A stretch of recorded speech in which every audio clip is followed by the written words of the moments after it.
Bom, então um pouco do resumo do que a gente vai conversar hoje. A gente vai falar um pouco sobre as motivações, né? Por que a gente precisa detectar características, sobre alguns requisitos, que características, que vem do inglês features, elas precisam ter para ser importantes, e aí a detecção, faltou um C ali, detecção de pontos, bom, e cantos, né? Arestas eu não gosto muito de cantos. A gente vai falar um pouco sobre isso. Bom, vamos lá.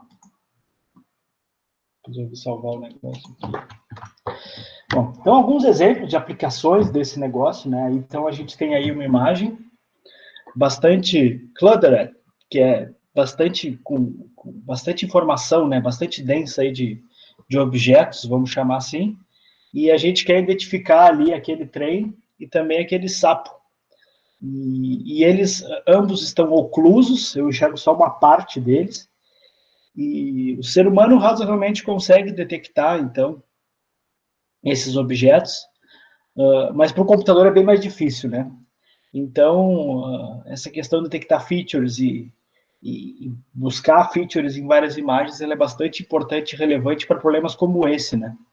O problema de buscar alguma coisa. Então, aqui está o exemplo do trenzinho, um exemplo do sapo, né? E aí, ele detectando corretamente aqui o trem, o outro trem, na verdade, são dois trens e um sapo. É um problema bem clássico aí, bastante tratado aí nos anos 2000 e alguma coisa, 2006, 2007, até uns 2012, mais ou menos, esse talvez era o problema mais importante dentro de visão computacional. Depois ele perdeu um pouco da importância com o surgimento das redes neurais. Hoje, de fato, a gente vai estudar vários algoritmos aí, mas, de fato, hoje se utiliza bastante esses algoritmos que a gente chama aprendidos, né? Então, learned. Então, a gente vai ver que tem o LIFT, por exemplo, que é uma variante do SIFT, que a gente vai falar na aula de hoje, que ele aprende essas características, né? Então, bastante interessante aí, e bastante coisa surgindo nessa área.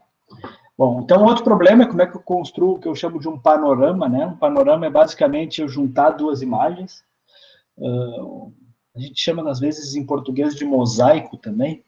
Então, como é que eu faço o relacionamento dessas duas imagens aí que estão desalinhadas e consigo alinhar elas, né?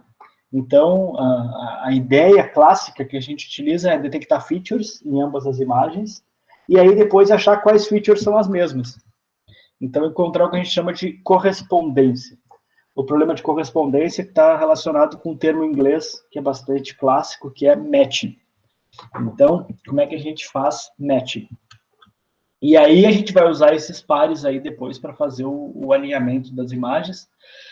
Claro que vocês podem ver, por exemplo, nesse caso, que quando eu alinho ou quando eu colo uma imagem em cima da outra, o que acontece é que, na verdade, essas imagens foram tomadas aí em condições de iluminação diferentes, e a gente consegue ver, então, aquela variação de iluminação, né? Como se fosse, consegue ver claramente que foram duas imagens, uma colada sobre a outra, e por isso, normalmente, para esse problema aí de panorama ou mosaico, a gente tem um pós-processamento que é para uniformizar as cores e regularizar as coisas para dar uma impressão mais de não ser uma coisa tão separada, né? Então, bom, o problema 1 que a gente comentou, né, o problema de detectar pontos independentes em ambas as imagens. Então, não adianta nada detectar pontos legais e esses pontos eles serem diferentes em ambas as imagens, porque eu não vou conseguir fazer o matching, que é o próximo passo, né? Então, só para lembrar, o primeiro passo é detectar features, o segundo fazer a correspondência e o terceiro seria usar esses pontos relacionados para fazer o alinhamento de imagens. Então, de fato, para esse problema 1, a gente precisa de um detector que ele tenha repetibilidade, né? Ou seja, se aquela característica existe na imagem, ele vai achar ela, independentemente da imagem, das características da imagem.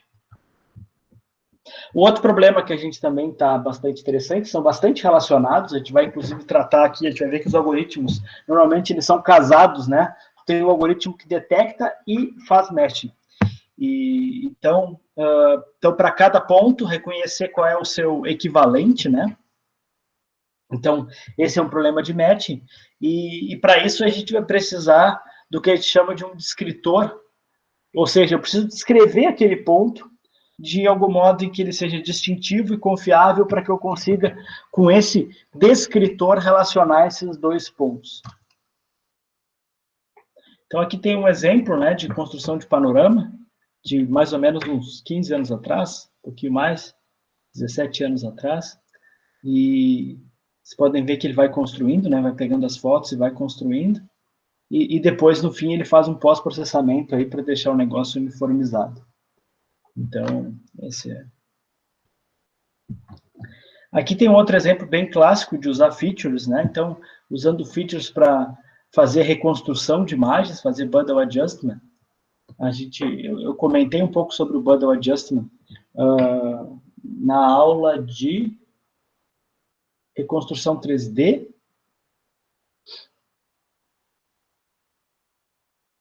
Então, aqui dá para ver que, baseado em features, então, imagens bastante distintas, coletadas com câmeras distintas, e, claro, fazendo uma otimização para fazer a calibração dos parâmetros extrínsecos das imagens, e intrínsecos também, a gente consegue, de algum modo, estimar, então, reconstruir, fazer esse processo aí, que ele chamou de phototourism. Isso com imagens, então, preto e branca, colorida.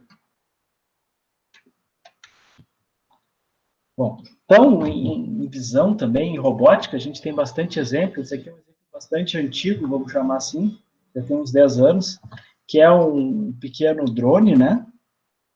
Ele, identificando áreas, então ele busca essa feature específica aqui, que é uma feature que é a base onde ele pousa. Vocês podem ver que ele tem bastante dificuldade no controle ali. Naquele tempo o controle era bastante... Hoje em dia o controle está bem mais robusto, mas naquela época ele era bastante difícil. E aí está aqui a imagem, então, né, da câmera do robô, olhando para baixo, e ele detectando features, né? Então, baseado nessas features, ele consegue fazer o controle, aí, o movimento do robô e tudo mais. Então, mais um exemplo, uma motivação do uso dessas features aí. Fazendo o efeito de hover e depois, por fim, ele fazendo um pouso. Bom, e para buscar essas features, o que de fato a gente vai precisar? A gente precisa de características que têm que ser robustas o suficiente para continuar se destacando, mesmo quando a cena é capturada em diferentes condições, com diferentes iluminações, diferentes pontos de vista. Então, uma característica ela precisa ter isso, ela precisa ser robusta o suficiente para continuar sendo detectada. Porque se ela não for detectada na outra imagem, eu não consigo fazer o matching depois. E aí essa é uma feature que não é tão relevante assim. Algumas invariâncias, né, algumas características das imagens que esse detector ele precisa ter. Então, uma invariância é a iluminação. Então, se está mais escuro ou mais claro, eu vou ter que continuar detectando aquelas features. A escala, né, se eu estou mais longe ou mais perto. Essa é, de fato, uma feature, uma característica bastante desafiadora a ser alcançada. A rotação, né? Então, se eu vou ter uma imagem ali sendo capturada em uma ou outra rotação, as features vão ter que continuar sendo detectadas. Há uma transformação afim, né? Uma transformação mais geral aí, que inclui rotação, translação, mas simplesmente a questão de perspectiva, né? Aí também, já mais genérico ainda, que a gente chama de deformação perspectiva. Então, independente, basicamente, do ponto de vista que eu olhar para aquela feature, eu tenho que conseguir detectar ela. Algumas, só para vocês terem uma ideia aí das transformações projetivas, eu não falei muito sobre isso, mas tu pode ter, então, os objetos se movendo por translação, por rotação, translação, rotação e escala, como nesse caso, e aí tu começa a ter os dois tipos de transformações, aí transformação afim, que é essa aqui, que ele mantém a sua forma, né, embora ele se distorça, e deformação perspectiva, que é quando, na verdade, tu enxerga o objeto com partes diferentes, com tamanhos diferentes aqui. E isso depende, claro, do ponto de vista que tu vai estar olhando um objeto. Bom, então vamos falar, de fato, do foco da aula de hoje, que é as características em imagens. Então, a gente pode ter basicamente dois tipos de características em imagens. As características que a gente vai chamar de globais. Então, por exemplo, a gente usou as características globais de uma imagem ali para fazer aquela segmentação por corte, em que a gente usava um histograma. Então, um histograma é uma característica global da imagem, representa a imagem como um todo. Conteúdos de frequências de cor, entre outros, são informações globais da imagem, né? Por outro lado, a gente tem características que a gente chama de locais. Então, elas existem só num dado pedaço da imagem, né? Então, regiões com determinada propriedade, determinada cor, textura, etc. Arestas, cantos, curvas. Essas são características locais e que, de fato, a gente vai explorar elas. Embora a gente possa explorar características globais, as características locais, elas são mais robustas àquelas condições ali de escala, rotação, oclusão, que é uma outra característica que não mencionei ali. Então, a gente vai estar focado bastante nessas características locais. Então, uma das características bastante importantes para a gente é a detecção de retas. Então, é detectar retas nas imagens. E aí, o algoritmo mais clássico para a gente detectar retas é o que a gente vai chamar de transformada de Raff, e que nada mais é que um problema de fitting de modelo, né, de ajuste de modelo. Um problema de ajuste de modelo, ele basicamente tem 3 subproblemas, né? Então, dado que os pontos estão em uma linha, qual é a linha? Que pontos pertencem a uma dada linha? E quantas linhas existem lá, né? Quantas linhas existem? A transformada de Raff, então, é uma técnica para esses problemas. Ele resolve os 3 problemas, vamos dizer assim. Ele vai te dizer, para dado um ponto, qual linha ele pertence, que pontos pertencem a uma dada linha, e também tu consegue definir quantas linhas existem.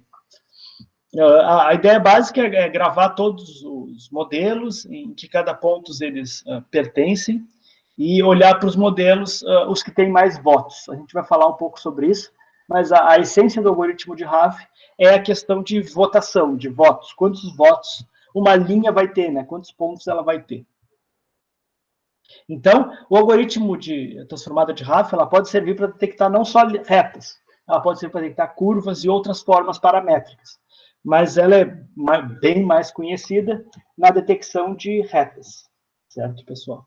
Então, considerando o caso de uma linha reta, e considerando um ponto isolado ali, um ponto XY, um pixel, né? Quantas retas podem passar por um ponto? A gente estuda isso em matemática no colégio, que por um ponto passam infinitas retas. Certo? Por um ponto passam infinitas retas. E cada uma dessas retas que passam por um ponto, elas podem ser caracterizadas pela equação da reta, né? A equação da reta, então, y é igual a x mais b, ou y é igual a mx mais c, nesse caso. Onde m é o coeficiente angular e c é o coeficiente linear da reta. Claro que se a gente tiver um único ponto, x e y, eu posso ter infinitos pontos, porque variando m e c ali, eu consigo ter infinitos pontos. Para cada c,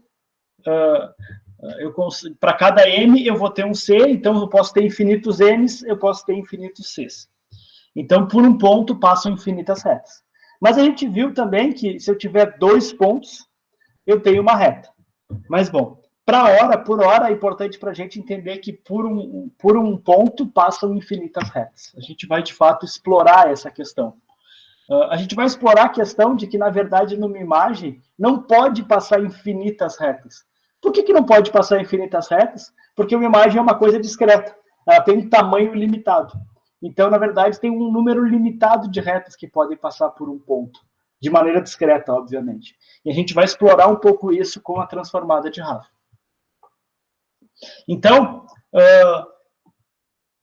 bom, aqui temos um exemplo, então, né, de 3 pontos. 3 pontos que são colineares. Esses 3 pontos estão pertencem à mesma reta, certo? E por esse ponto aqui, quantas retas podem passar? Infinitas. Por esse ponto, quantas retas podem passar? Infinitas. E por esse também, infinitas. Só que só uma dessas infinitas retas, ela passa pelos 3, certo? A gente está aqui no espaço XY, que é o espaço que a gente está acostumado, né? Então, coordenadas cartesianas. A sacada da transformada de Hooft é sair do espaço cartesiano e ir para um outro espaço, que é o espaço paramétrico da reta. A gente viu que a reta tem dois parâmetros, coeficiente linear e angular, que a gente está chamando aqui de MC. A gente pode chamar de AB e outros nomes. Mas a gente tem o M e o C aqui, pessoal. Então, o que acontece? Se eu tiver um ponto vamos dizer, um ponto aqui, quantos pontos ele vai virar nesse espaço? Ele vai virar infinitos pontos. Ele, de fato, vai virar uma reta. Então, esse ponto vira uma reta nesse espaço, esse outro ponto vira uma reta nesse espaço, e esse ponto preto, ele também vira uma reta nesse espaço. Certo? E aí, qual é o legal? Aonde essas retas se cruzam, que é um ponto, é o ponto em que todos esses pontos se cruzam. Então, qual é a ideia? Um ponto nesse espaço vira uma reta nesse. Uma reta no espaço tradicional euclidiano, que a gente está acostumado, vai virar um ponto nesse espaço MC. Óbvio, uma reta tem só um coeficiente linear e um coeficiente angular. Então, essa é a sacada do negócio. Então, cada ponto aqui vai virar uma reta. Eu posso ter infinitos MCs, né? A gente sabe aqui que, de fato, é uma reta é uma coisa infinita. Ela só não é mais infinita porque ele tem um espaço limitado nessa reta, tem que estar naquele pedaço ali de imagem, vamos chamar assim. Eu restringo o M e o C. A gente vai ver como é que a gente vai fazer isso, a gente tem algumas sacadas, mas a essência da sacada da transformada de Hooft é essa. Então, eu tenho um espaço XY, no qual eu tenho pontos e retas, e quando eu converto para um espaço, um ponto vira uma reta no outro espaço, no espaço MC, mas uma reta vai virar um ponto. E aí eu vou olhar, basicamente, os pontos em que eu tenho, os pontos nesse espaço em que eu tenho mais retas se cruzando. Significa que eu tenho mais pontos sendo representados ali. Certo, pessoal? Bom, então, na verdade, o que a gente vai fazer é isso, essas retas aqui que a gente estava conversando, a gente vai fazer isso de maneira discreta, porque uma imagem, ela é um ente discreto. Cada pixel, ele é discreto, não tem contínuos pixels, não tem infinitos pixels, tem um conjunto limitado de pixels. Por mais que agora, com a nossa alta capacidade de adquirir imagens, a gente tem imagens de altíssima resolução, aí, mais 4K, imagens maiores ainda, com muitos pixels. Mas, bom, de qualquer modo, eles são discretos. Pode ser muitos, mas é discreto. Então, o que a gente vai fazer é contar. Contar quantas retas passam por cada um desses pontos. Que, na verdade, esses pontos nesse espaço representam retas. Certo? E aí, na verdade, o ponto com maior contribuição, com maior acumulação, vai ser esse aqui, porque são 3 retas que passam naquele ponto. Então, aquele ponto é o que tem a principal reta da imagem que a gente estava olhando. Bom, então aqui tem um outro exemplo. A gente tem, de fato, um conjunto de pontos aqui, 1, 2, 3, 4, 5, 6, 7, 8, 9, 10, 11 pontos. Eu tenho 11 pontos. E aí, o que vai acontecer? Bom, quando eu converto isso para um espaço MC, nesse caso ele chamou de MM, vejam só. Então, mas é os coeficientes das retas, é o coeficiente que a gente está olhando. O que vai acontecer? Na verdade, a gente vai fazer isso de maneira discreta. Então, eu vou discretizar o espaço de M's e C's. Eu não posso ter infinitos MCs. Mas o que eu vou fazer é ir contando. Eu vou contar quantas retas, por exemplo, interseccionam naquele ponto ali. Então, nesse ponto aqui, a gente tem 2 retas. Então, aqui tem 2. Nesse quadradinho aqui, a gente tem 1, 2, 3 retas. Certo? E assim por diante. E assim por diante. E aí, se a gente olhar depois, preenchendo isso para todas essa matriz, a gente vai ter vários pontos aqui, né? E a gente vai ter esse ponto que passa 11 retas, esse ponto que passa 10 retas. E, na verdade, a gente vai ver que, bom, eu vou escolher o que tem maior, que é esse aqui, e eu vou ver que, na verdade, ele vai ficar um pouco inclinado, né? Por quê? Por causa da minha discretização. Quanto mais pontos eu tiver nesse espaço, melhor vai ficar a qualidade da minha reta. Por outro lado, o que vai acontecer, pessoal? O que vai acontecer é que, na verdade, eu vou ter mais custo computacional para poder computar isso. Mas, bom, é basicamente assim que funciona a transformada de RAF. Não é assim que a gente implementa, a implementação a gente vai ver que é um pouquinho diferente, mas para facilitar as coisas e para simplificar as discretizações, mas é assim que funciona a transformada de RAF para detecção de retas. O algoritmo da transformada de RAF, então o que ele faz? Ele encontra todos os pontos que são features desejados numa imagem. Então, eu não consigo fazer isso para todos os pontos da imagem, né? Porque aí vai ficar infinitas retas, vai ficar muitas retas. Eu não vou conseguir detectar reta nenhuma, né? Vai ficar bastante difícil. Então, eu vou precisar detectar features. Então, por exemplo, eu posso detectar bordas, pegar todos os pontos que são bordas, pode ser uma alternativa. Ou fazer uma segmentação de uma dada característica. Por exemplo, num projeto que a gente tem aqui na FURG, a gente detecta pontos verdes. Os pontos verdes, porque eu quero detectar as retas de plantação em uma cultura aí uma cultura agrícola, e aí eu vou detectar os pontos verdes. Então, os pontos verdes para a gente vão ser os pontos desejados, as features, né?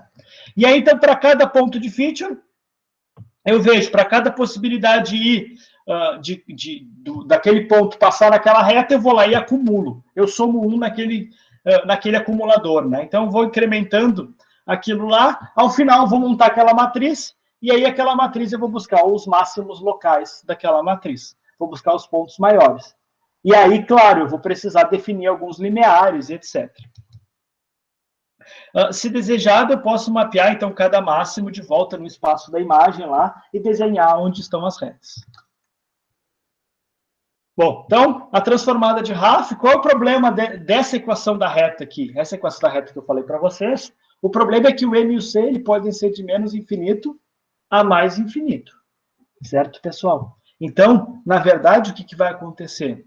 O que vai acontecer é que vai ficar difícil colocar isso numa matriz, né? Limitar isso. Então, a sacada é, em vez de eu usar MC, eu usar as coordenadas polares desse negócio. Então, eu vou usar θ e ρ aqui. Vou usar esses dois parâmetros, né, para representar a reta. Por quê? Qual é a vantagem? A vantagem, vou usar então coordenadas polares, né? A vantagem é que o ângulo ele é limitado, né, pessoal? O ângulo ele vai de 0 a 2π, ou de 0 a 360, se for em graus. E aí eu tenho bastante limitado, ele define uma discretização para o ângulo, e eu consigo limitar o ângulo, isso facilita bastante. E o ρ também eu consigo limitar, né? Porque ele tem que estar dentro da imagem. Então eu consigo limitar tanto o ângulo quanto o ρ, e aí fica mais fácil de construir aquela matriz de acumuladores que eu vou ter que construir para poder ir somando os valores e detectando as retas. Então, aqui, por exemplo, eu vou limitar de 0 a π e vou limitar até a maior aresta, né, a diagonal da matriz aí, que vai ser o maior tamanho de ρ que eu posso ter. E aí eu consigo limitar bastante. E aí, vocês vão ver que, na verdade, esse conjunto de pontos aqui, ele vai ficar nessa matriz e vai ficar com essa forma aqui. Vai ter essa forma aqui. Então, se a gente olhar essa reta, que ela é bastante linear aqui, de fato, a gente está todos os pontos acumulados nesse lugar, né? Qual o problema? O problema é que no mundo real, a gente sempre tem um negócio que a gente vai chamar de ruído. Então, o que vai acontecer? A gente vai, de fato, no mundo real, que a gente vai ter um negócio bem mais próximo disso aqui. Certo? Então, o meu acumulador ele vai ficar com uma cara bem próxima disso aqui, né? Ele não vai ser um único ponto aqui. Eu vou ter que tentar achar qual é esse ponto médio da reta aqui, usando transformada de RAF, então. Mas, bom, ainda assim é possível, ainda assim o método ele é bastante robusto e os resultados dele são bastante bons. Então, aqui alguns exemplos, né? Alguns exemplos aí já reais, de imagens reais. Então, eu tenho essa imagem aqui, onde eu detectei as bordas, usando, por exemplo, o método que a gente comentou na aula passada, lá, o Kenny, por exemplo. E aí, a partir desse Kenny, eu vou montar a transformada de RAF, tá aqui ela. Vocês podem ver que ela tem esse comportamento meio senoidal, devido àquela ideia ali da gente converter para ângulo e distância, né, o ρ e o θ. E aí eu vou detectar as principais retas aqui. Eu tenho muitas e muitas retas possíveis, mas se eu buscar as principais, vão ser essas em vermelho aqui, que são retas horizontais. São as retas que têm mais pontos que passam por ela. a gente vai precisar, em algum momento, definir, por exemplo, qual é o mínimo número de pontos que eu vou assumir que é uma reta. Então, eu vou assumir, por exemplo, que toda reta que tem pelo menos 20 pontos. E aí eu vou, por exemplo, plotar elas, né? Mas dá para ver que ele detecta bastante bem as retas. Aqui tem um outro exemplo, vocês podem ver, né? Esse é um exemplo que vem de um livro. E com alguns ruídos, né? O ruído ele vai atrapalhar bastante, ele vai incomodar bastante. Mas dá para ver aqui os picos, né? A gente tem aí 2 picos, que são essas 2 retas principais aqui. Então, dá para detectar bem, mesmo numa situação com algum ruído aí. Mas, claro, existem outros picos aqui, né? Que são retas, mas que são retas, na verdade, que tem pontos que passam por ela, mas são devido bastante ao ruído. Bom, então, sobre transformada de RAF, era basicamente isso que eu ia falar. Se vocês tiverem alguma dúvida aí, podem usar o chat. Ao final também da aula, a gente pode fazer uma discussão aí. Pensem, vão anotando umas dúvidas aí, pessoal, que vocês tiverem. Outro método, então, que a gente vai conversar, é a detecção de cantos, né? Então, bordas, qual a dificuldade de bordas, né? O problema de bordas é que bordas, tu nunca sabe exatamente em que ponto da borda tu tá. É bastante difícil. Quando a gente falou na aula de fluxo óptico, a gente comentou a respeito da questão do problema da abertura, né? Que está bastante relacionado com o problema de bordas. Então, bordas são features difíceis de determinar o ponto exato. Então, a gente vai, de fato, buscar onde 2 bordas se encontram, que é um canto. Um canto ele é bem mais robusto. Então, a gente fazendo esse comportamento local aqui, então, olhando a variância de um pixel, uma variância local de um pixel, usando os autovalores, nesse caso aqui, que a gente vai falar um pouquinho mais sobre isso, mas se os autovalores forem muito pequenininhos numa dada janelinha, significa que é uma região flat, uma região que não tem features, né? Se o autovalor 2 for muito maior que o 1, ou 1 for muito maior que o 2, de fato, a gente vai estar falando de regiões de borda.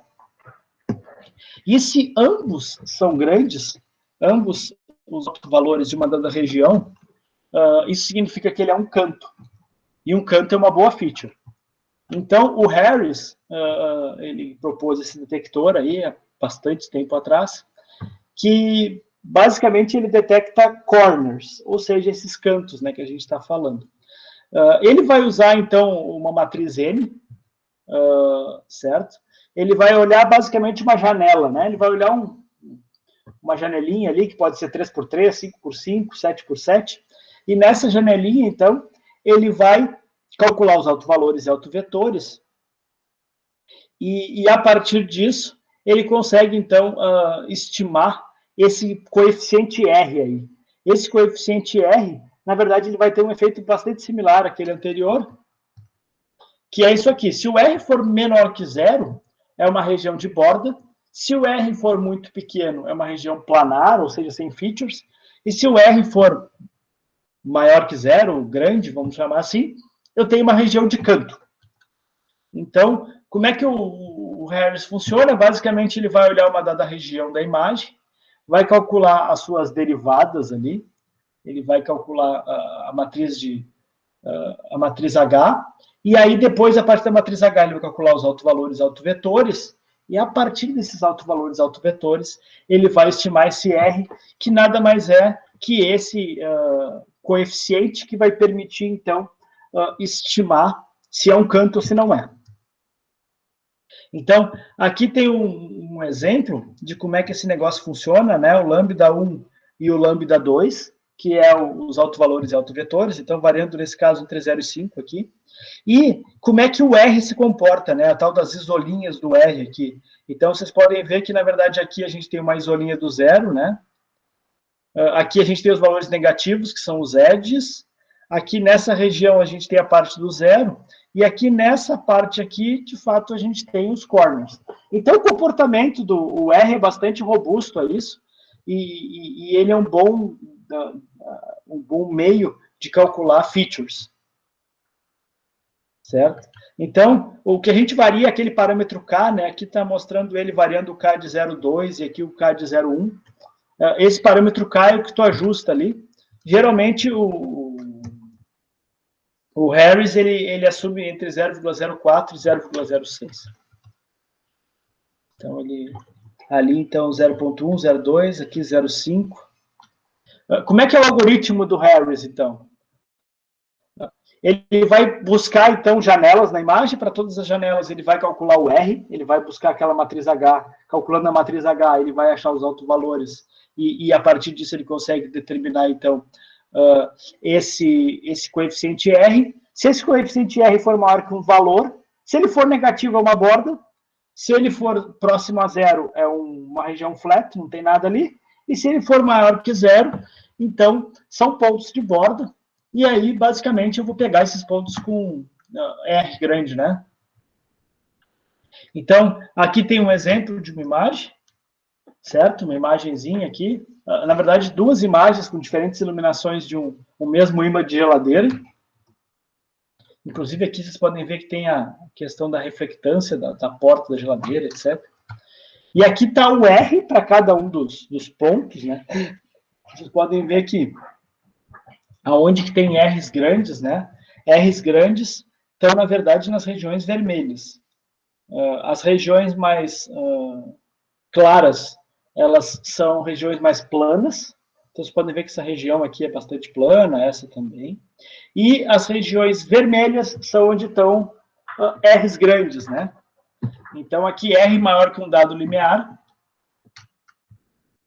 E aí, o que eu vou fazer desse dado limiar, nessa região, por exemplo, aqui, eu vou pegar os maiores pontos. Numa dada região, eu vou pegar os R's maiores. Para não pegar muitos R's no mesmo ponto, né? Numa mesma região. Então, aqui estão os pontos, não sei se dá para ver bem aí, mas tem alguns pontos, então a gente vai ver esses pontos agora em vermelho na imagem aqui do imã de geladeira da vaquinha, certo? Então dá para ver que ele pegou vários pontos ali, ele pegou pontos no olho da vaquinha, que são bastante interessantes, aqui na parte de cima e na parte de baixo, pegou ponto no nariz, aqui ele pegou uns pontos na boca da vaquinha, aqui ele não pegou. Então mas ele pegou um ponto aqui na parte, parece um chifre da vaquinha, ele pegou 2 pontos aqui. Na pata da vaquinha ele pegou pontos também, aqui também pegou pontos. Então dá para ver que ele não é perfeito, nenhum detector é perfeito, mas ele é bastante interessante, bastante simples e bastante interessante, o detector de Harris. Então, aqui tem mais alguns exemplos, né? Então, assumindo aqui essa imagem, vamos dizer assim, aqui tem uma dada região que a gente vai estar olhando, então, os seus autovetores, né? Autovalores, desculpa. Autovetores e autovalores, na verdade, eu vou estar olhando. Então, quando ambos for grandes, né? Quando ambos os autovalores forem grandes, significa que são regiões de canto. Então, vocês podem ver aqui claramente que nessas regiões mais flat, por exemplo, essa daqui, a gente tem todos os dois muito pequenininhos. Nessa região aqui, por exemplo, já são maiores, nessa aqui ele é maior, nessa aqui ele é maior, aqui ele é maior. Então, os autovalores, de fato, é uma métrica bastante interessante e útil para a gente detectar features. O problema todo é a sensibilidade ao ruído, né? Ele é bastante sensível ao ruído. Então, aqui também, usando o detector de Harris para detectar os cantos de um tabuleiro desses de calibração, por exemplo, ele é bastante bom para isso. Aqui, uma imagem bastante clássica, num corredor, acho que num laboratório de Oxford, e que dá para ver aqui os features, né, as features coletadas aqui, todas as features que o Harris conseguiu detectar. Então, um resuminho do detector de Harris, basicamente ele vai nos dar aí a intensidade da mudança de direção. Então, a gente vai olhar aquela matriz H ela vai olhar as derivadas significa que ele vai ver as variações. Então, aonde tem variação é que ele vai detectar, e aí, a partir dessa matriz de variações, que é a matriz do gradiente, ali a matriz H, a gente vai estimar, então, esses autovalores aí, e a partir desses autovalores, a gente vai, então, estimar o R, que é essa métrica que me diz o quão bom ou quão ruim é, de fato, um ponto, ou seja, o quanto ele é um canto ou quanto ele não é um canto. Algumas propriedades do Harris que a gente vai ver. Então, ele é bastante invariante à rotação. Então, tanto faz a rotação, ele vai continuar detectando os mesmos pontos aqui. Por quê? Porque as elipses, os autovalores e os autovetores, na verdade, mas os autovalores, eles rotacionam bem, eles também rotacionam, né? Então, esse fato deles rotacionarem, então, de fato, o R aqui, a métrica R do Harris, ela é invariante à rotação. Ela é parcialmente invariante às transformações geométricas, né? Então, a gente vai ver que ela é parcialmente, então aqui está um exemplo, né, de como é que o negócio se desloca com as transformadas geométricas, ele continua detectando os picos. A questão é que alguns picos eles podem vir parar aqui embaixo, né, e aí ele não vai detectar. Mas, em geral, ele é bastante robusto. Ele tem problemas, de fato, com a escala, né, a escala é que vai ser o principal problema para ele. Por quê? Porque dependendo da escala que eu estou, isso aqui é uma borda, mas agora, se eu estiver olhando a coisa de muito longe, esses pontos aqui não são pontos de borda. Desculpa, são pontos de borda, não são cantos, né? Então, aqui eu tenho um canto, mas aqui nessa outra escala eu não tenho canto. Claro, isso aqui está bastante exagerado, né? Mas se eu tiver uma variação grande de escala, o Harris ele se perde, vamos dizer assim. Ele tem dificuldade de lidar com múltiplas escalas, com variação de escalas, né? Então, ele não é invariante à escala. Muito embora a gente possa usar algumas técnicas aí para tornar ele um pouco mais invariante à escala.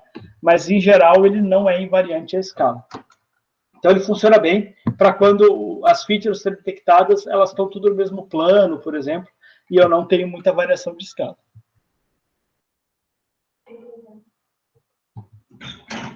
Então, aqui, todos os pontos seriam dados como bordas, ou seja, com R negativo, e aqui esse ponto seria um corner com R positivo.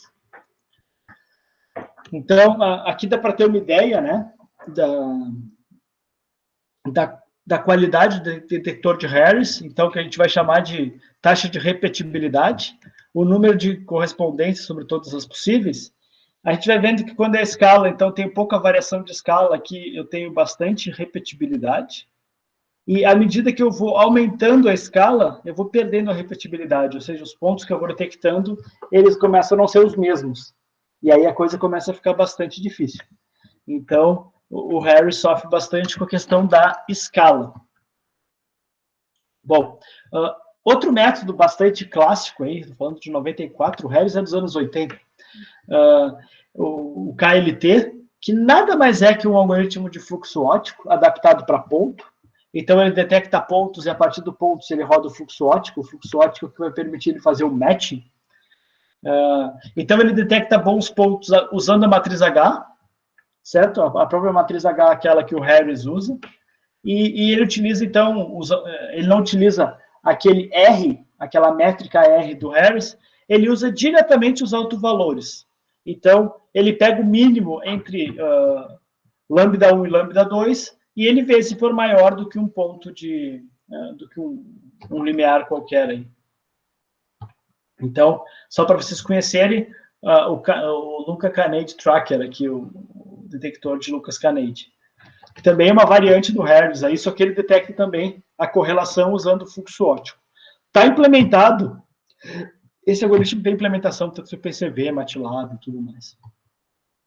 Bom, agora aqui, já indo um pouco mais do meio para o fim da aula, a gente vai falar sobre o SIFT, que é um detector e descritor de pontos, certo? Então, ele talvez seja um dos métodos mais utilizados em visão computacional. Ele foi proposto em 2004, acho, 2005, 2004, 2006, 2004, SIFT 2004. E ele foi muito, muito utilizado. Até hoje ele é bastante utilizado em várias aplicações, ele ainda segue um método bastante citado. Quais as vantagens do SIFT 2004? Acertei. Ele é invariante à translação, escala e rotação. Então, ele, diferente do Harris, ele também é invariante à escala. Ele é variante à translação e rotação, como o Harris, mas ele também é invariante à escala.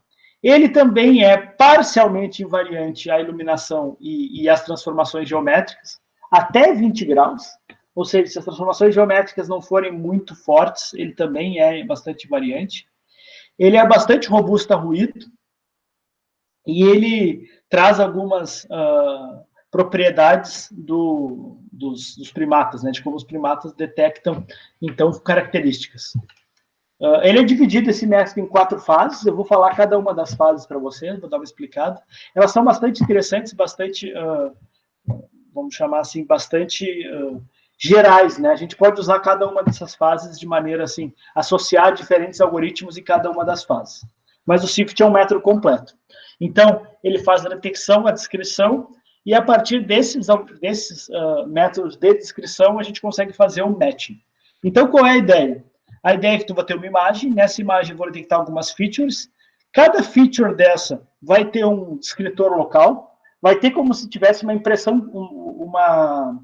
um código de barra ou uma impressão digital, certo? E aí a ideia depois é tu basicamente buscar o código de barra igual que tu tinha encontrado na imagem. Essa é a ideia do SIFT.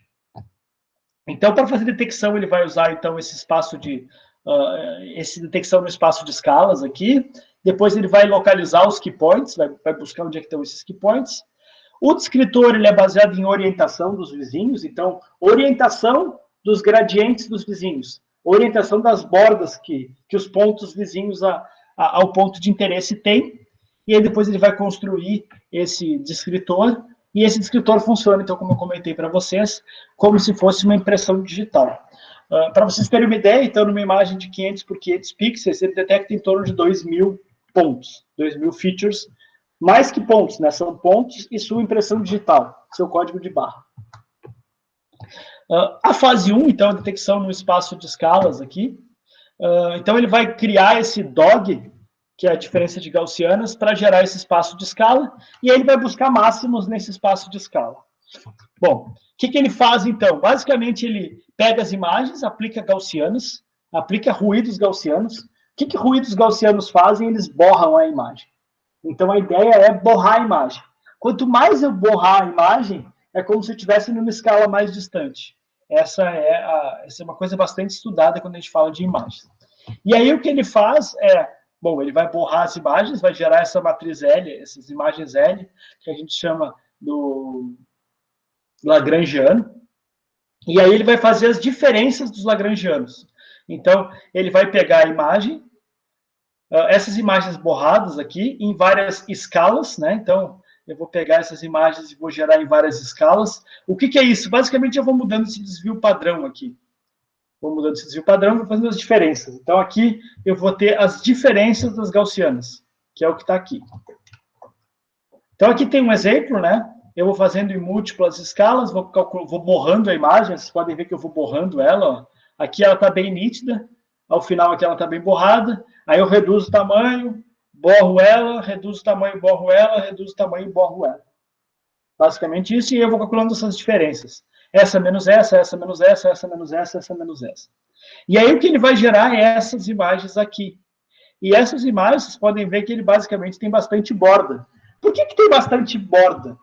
Porque regiões que já são, qual é a hipótese, né? Por que esses a diferença das gaussianas, ele serve como um detector de borda? Tu vai ter uma imagem, quando tu borra essa imagem, o que tu faz? As regiões que já são planas, que tem pouca textura, pouca informação, elas sofrem pouco, não tem efeito quase nenhum. Agora, as bordas, elas sofrem muito. E aí, quando tu faz a diferença numa região de borda, ela vai ser bastante grande. Porque quando tu borrou a borda, tu vai perder essa informação. E ali vai destacar onde tinha a borda, que é o que acontece aqui nessas imagens que vocês podem ver. Para detectar os pontos, vamos dizer assim, os pontos chaves ou as features, o SIFT usa uma abordagem que a gente chama de máximo nesse espaço de extremos. Então, aqui está a escala, né, ele vai variando a escala, e aí o que ele faz é, ele pega esse ponto e ele olha todos os pontos na escala de cima e na escala de baixo, e ele vê qual é o ponto de máximo. Esse ponto aqui é o maior ponto entre todos, ou seja, ele é a borda mais forte. Se sim, ele vai dizer que é um ponto de interesse. Se não, ele vai excluir esse ponto. Só que, bom, de fato, ele vai rejeitar pontos com baixo contraste que acontece? Ele pode continuar com pontos, desculpa, ele pode continuar com aquela metodologia ali de detectar os máximos, ele pode continuar com pontos de baixo contraste e pontos localizados em bordas, que a gente já viu que não são bons para fazer tracking.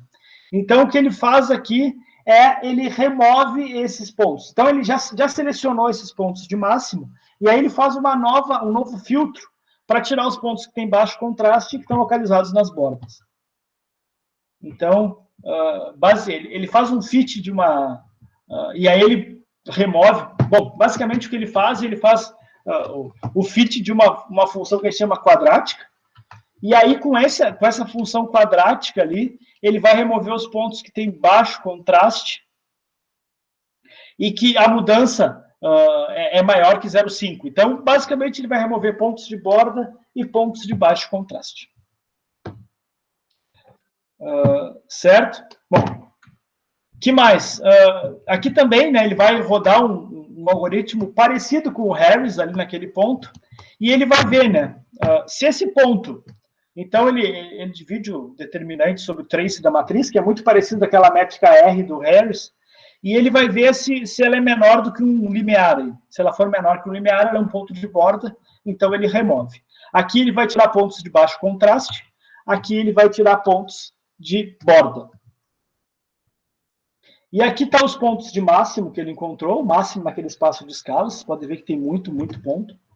Aí ele vai filtrar os que têm baixo contraste e que não são bordas, que são bordas, né, não são cantos. Então, vocês podem ver que, por exemplo, nessa região aqui, que é uma região bastante plana, tem baixo contraste, ele vai remover todos os pontos aqui. Em compensação, no bigode aqui do Einstein, aqui, ele vai manter quase todos os pontos. Basicamente, ele mantém todos os pontos no bigode. Ele tira os pontos que estão no casaco e que estão no fundo, né? Então, é bastante robusto esse método de remoção aí. Bom, aí ele já tem os pontos. Aí ele vai para a última etapa do algoritmo, que na verdade é composto por duas etapas, para a última parte do algoritmo, que é criar essa impressão digital, criar esse código de barras aí para cada um desses pontos. E como é que ele faz? Basicamente, ele faz um histograma. Um histograma de quê? De orientações. Então, ele vai calcular... para cada uma das possíveis orientações no entorno daquele ponto, quão forte ou quão fraco é a informação que tem ali. Então, se eu tenho uma informação que está numa dada direção, etc., ele vai computar isso. Então, aqui tem um exemplo do ponto, né? E aqui, então, ele olha essa região na volta do ponto, uma região, acho que 16 por 16 pixels, que ele define, e aí, nessa região de 16 por 16 pixels, ele vai pegar e vai calcular as orientações das bordas, né? Então, ele vai montar um histograma que se parece com isso aqui. Certo? E aí, a partir disso, ele vai definir a orientação principal e vai construir esse descritor. Então, ele descobre a orientação principal e, a partir disso, ele monta esse código de barra. Por que a orientação principal? Porque ela é importante para definir onde é o início desse histograma, né? Porque para ele ser invariante é a rotação. Porque se ele estiver rotacionado, quando ele vai rotacionando, esses máximos vão girando junto. Para ele ser robusto, então ele busca pelo máximo e depois ele normaliza isso. Certo?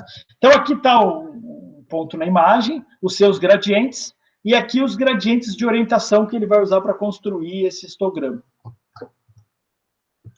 Então, ali tem o ponto, né? Ali está a direção principal de cada um dos pontos, e o quanto ela é forte, então, o quanto aquela direção ela é forte. Vocês podem ver, claro, que numa borda, como nesse caso, a direção é bastante forte.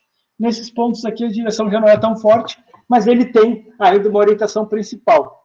E o que ele vai usar, então, para construir o código de barra, a partir dessa direção principal que ele detectou, é esse histograma de orientações. Então, ele vai pegar esse histograma aqui, certo? Que a gente tem, então... ele vai pegar, então, 16 por 16, né? Ele vai pegar e construir um histograma de orientações 16 por 16. E, a partir desse histograma, ele vai pegar 8 orientações, e para cada orientação, ele vai pegar um histograma de 4 por 4. Então, 8 vezes 16 dá 128. Ele vai montar um código de barras, vamos chamar assim, de 128 valores, certo? Esse código de barra ele vai sofrer uma normalização aqui, só para deixar o negócio mais robusto, mas, de fato, o que ele vai fazer eu vou ter um descritor de 128 valores. Então, cada ponto, cada feature que o Swift detecta tem 128 valores. E aí, o que eu vou ter que fazer é comparar 128 com todos os outros 128, de 128, por exemplo, buscando para ver qual é o mais próximo. E aí eu vou fazer o que eu chamo de matching, né? Dizer se esse ponto é igual a outro ponto na imagem. Então, para vocês terem uma ideia aqui, o Harris detectou esses pontos, o KLT, que a gente comentou bem rapidamente, ele detectou esses pontos aqui, normalmente bem parecido com o Harris, e o Swift não, o Swift detecta bem mais pontos. Tem bem mais pontos aqui com o Swift. Então, um pouco ali daqueles métodos, então, comparativo dos métodos que a gente falou até agora. Então, os métodos que usam aquela matriz H, a gente chama de matriz hessiana, como o KLT e o Harris, eles são invariantes à rotação e translação, mas eles não são invariantes à escala, e geralmente eles têm bastante problema com distorções perspectivas. O Swift é invariante à rotação e translação, como o anterior, mas também é invariante à escala. Ele é parcialmente invariante à iluminação e ao TIR, que na verdade é essa transformação perspectiva, e ele é robusto a ruído e oclusão, bastante robusto a ruído e oclusão. Os algoritmos talvez mais famosos para a gente fazer essa descrição de features é o Swift e o Surf, embora exista uma porção de outros aí. Eu posso mandar para vocês aí um artigo, botar lá no Avo um artigo também, que fala sobre os métodos mais recentes aí, não tão clássicos quanto o Swift e o Surf, mas o Swift e o Surf, de fato, eles eram os mais, ainda são os mais robustos. A questão é que o Swift e o Surf eles são bastante caros computacionalmente, e aí, com o tempo, surgiram outros métodos mais baratos, vamos dizer assim, com uma performance semelhante. Não tão boa quanto eles, mas bastante semelhante. E mais recentemente, então, os métodos baseados em learning, como, por exemplo, o LIFT, que a ideia é ser bastante semelhante ao Swift, mas ele aprendendo as features. Em vez de usar aquele método espaço de escalas, ele aprende as features. Então, o Swift é esse método que eu falei para vocês, ele detecta extremos nesse espaço de escala aí, usando o DOG, né, que é a diferença de gaussianas, a localização dos pontos-chave, a definição da orientação, que ela é bastante importante para ser robusto à variação de orientação, e o descritor de pontos-chave, aí, baseado nesse histograma de orientações.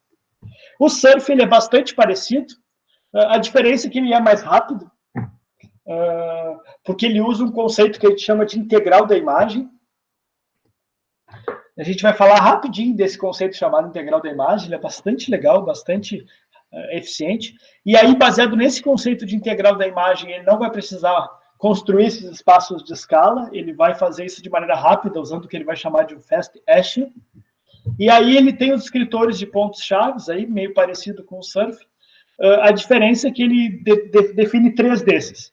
O Surf também com 128, o Surf padrão, que tem metade do tamanho do Swift, que é 64 valores, e o Surf, que ele é unsigned, que ele não tem sinal, né? Ele ainda é mais rápido de calcular. Então, um conceito que a gente vai utilizar aqui, o Surf utiliza, é o conceito de integral da imagem. O que é esse conceito, basicamente?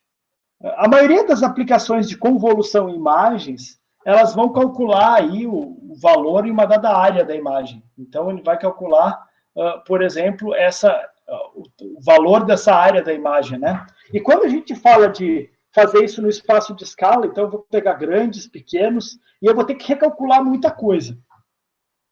A integral da imagem, ele vai calculando essas áreas aqui. Então, cada ponto aqui da imagem vai ser a área. Então, esse ponto aqui, que valor vai ter nessa imagem integral que a gente vai chamar? Vai ter o somatório de todos os pixels em grayscale dessa área anterior. Vale lembrar que esses algoritmos todos que a gente falou anteriormente funcionam para imagens em preto e branco, certo? Todos eles usam imagem em preto e branco.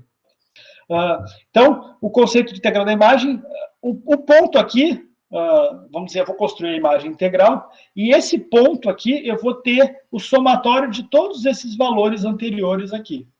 Qual é o legal disso? Que para calcular o somatório de uma área qualquer aqui, tudo que eu preciso fazer é esse, mais esse, menos esse, menos esse.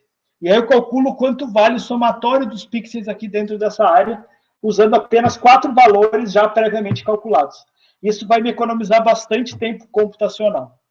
Então, resumindo, integral da imagem, todo ponto aqui vai ser a área, o valor que vai estar aqui vai ser a área anterior. Então, vocês já podem imaginar que esse pixel que tem maior valor, né, porque ele vai ser o somatório de todos os pixels da imagem, mas esse ponto aqui, então, soma toda essa área aqui, todos os valores dos pixels.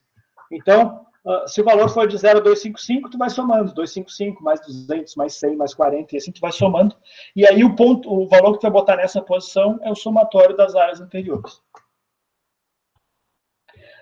Por que ele vai usar isso? Porque ele vai usar esse kernel para detectar bordas, que é o que a gente vai chamar de kernel hessiano.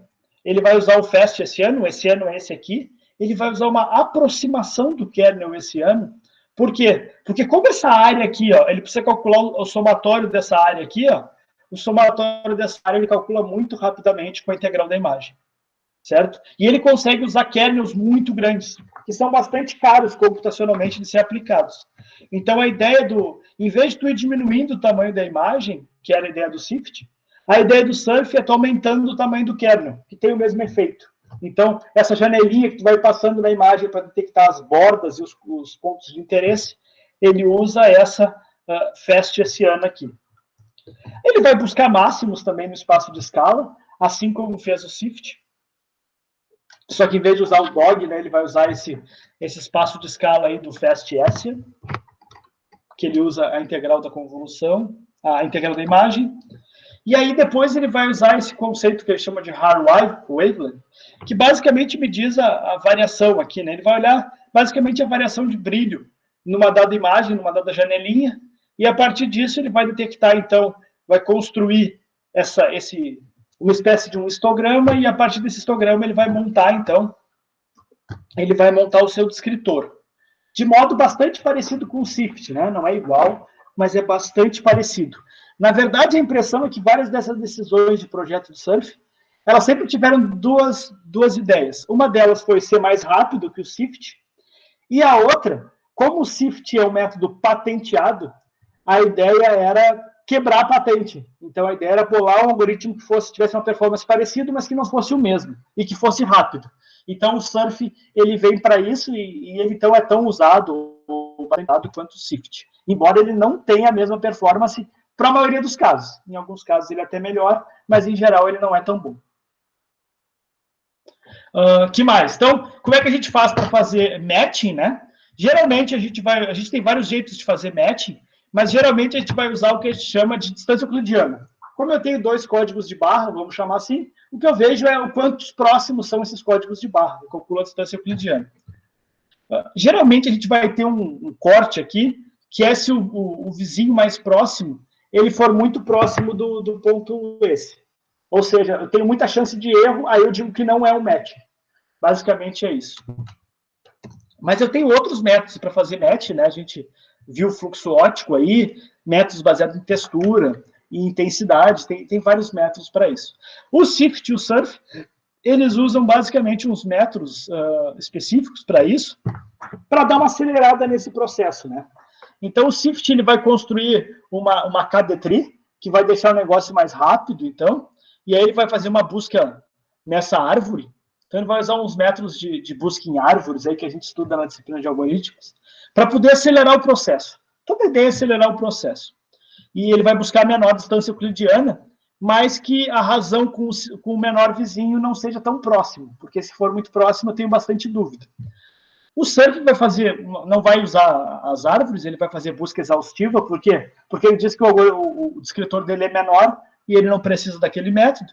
O que ele faz, ele usa um corte aqui da variação de brilho, né? Ele usa o sinal do Laplaciano para dizer, então, se é preto no branco ou se é branco no preto, ele corta isso. Ele não precisa buscar se os pontos eles são muito parecidos, se eles têm variação de brilho opostas, né?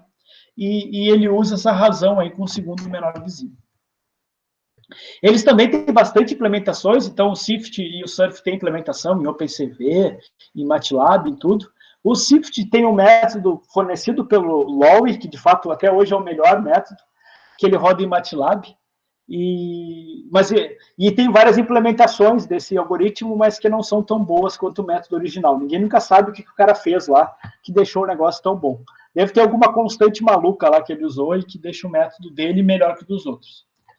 O Surf também teve a biblioteca do Bay lá, mas hoje em dia está implementado, versões modernas implementado em OpenCV. Vale lembrar que hoje já tem implementações em CUDA, né, para rodar em GPU e ser mais rápido. Então, alguns exemplos de uso de Swift e Surf aí no Nowtech, exemplos bastante antigos, vou me trazer. Então, o Swift a gente utilizou em 2009 no robô TatuBot para detectar onde o robô estava dentro de uma tubulação. Então, aqui tem uns comparativos aí entre Swift e Surf, né? Quantos pontos ele detectou. O Swift sempre detecta bem mais pontos que o Surf, mas, por outro lado, e bem mais características detectadas, por isso ele costuma ser melhor, né? Mas por isso ele é bem mais caro computacionalmente. Desculpa, aqui. Então, aqui o tempo de execução, né? O tempo de execução do Swift é bem maior que o do Surf, porque ele detecta também bem mais pontos e ele tem dimensões maiores.